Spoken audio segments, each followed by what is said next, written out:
I wanted to make a quick video showing you exactly how to edit your video and give you some ideas about how to take this activity and link it to content. So the content that we're going to cover each day. So I've already made a separate video showing you the skill. Yes, I asked you a question at the beginning of that video about how it's connected to the theory, but then I showed you all the steps of the activity itself. So this video will be, how do you edit it as a group? What are the major subjects that you're going to link it to? So even though we're covering the learning theory or the learning concept for that week, I still want you to show the activity, but show how it's linked to that theory or concept.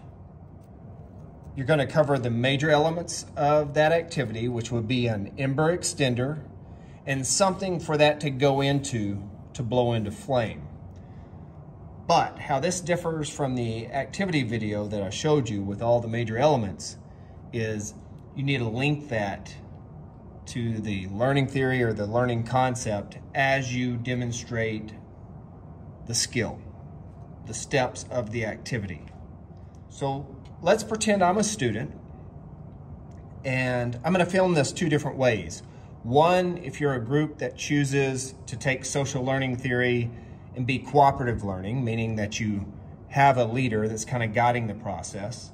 And the second portion of this would be if you were in a group that decided, hey, we don't want a leader or nobody's really stepping up to be a leader, then we're going to go with collaborative learning and show how we made these decisions to use the resources that we had available. So let's start off with social learning theory, but cooperative learning. So we have a leader. So our group decided to go with cooperative learning, mainly because our leader had experience making fires, maybe not primitive fires, but they could make fires, and they could help us make decisions. So once our leader helped us decide on an ember extender, we took that ember extender to the palm fibers. And based on the experience of our team member or our team leader, that would help us take the ember itself, once it grew into the agave, and expand it because of all the surface area. So they knew that and they could help guide the group. The rest of our group had very little experience with that. And based on our leader's knowledge, they chose to use grass instead of yucca as the outer portion of the tinder bundle because they had used that before. It was a lot more flexible, and based on their experience, they helped guide the group to show how that could be turned into a tinder bundle and you could still use it in the same manner that you could use agave. So that was social learning theory, cooperative learning, because we had a leader. So you saw how that worked, right? We started off with social learning theory. We broke it up into its components. We said we were going to go with cooperative learning. We said how our leader helped guide us through the process. And then we kind of summarized everything at the end as if we had a conclusion, showing how we used all the major elements of the skill. And now we would take this video and chop it together in our edit. I'm leader. Right? We had a democratic process deciding what major elements were going to work because nobody really knew. Nobody had done this before. So this is collaborative learning. So based on collaborative learning, we chose to use agave as our ember extender. We chose to use the palm fiber to take that ember and get it to flame because we saw from the video that the palm fiber catches on fire easy. And after kind of messing with the outer covering of the tinder bundle, we found that this grass was way better to make a bird's nest than the yucca fibers. And so that's how we came up with our decisions. We had no defined leader. Everybody just took what they knew from prior experience.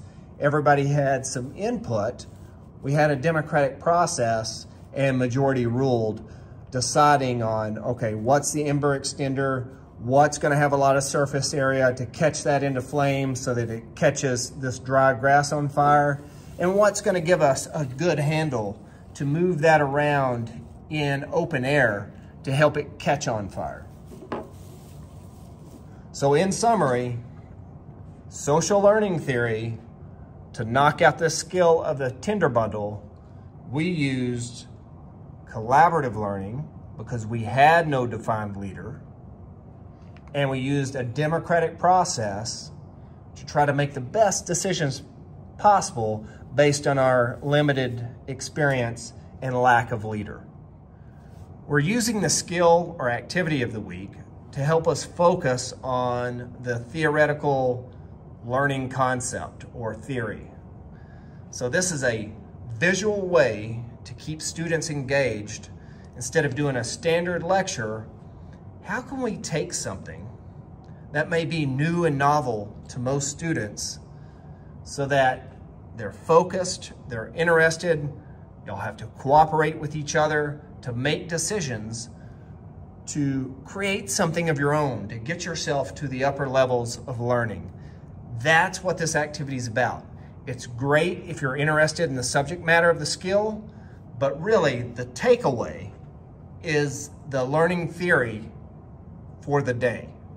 So if we're covering social learning theory on this, make sure that your video is more about the theory or concept than it is about the activity. You want to show the activity, but you want to link the process of that activity to the learning concept of the day.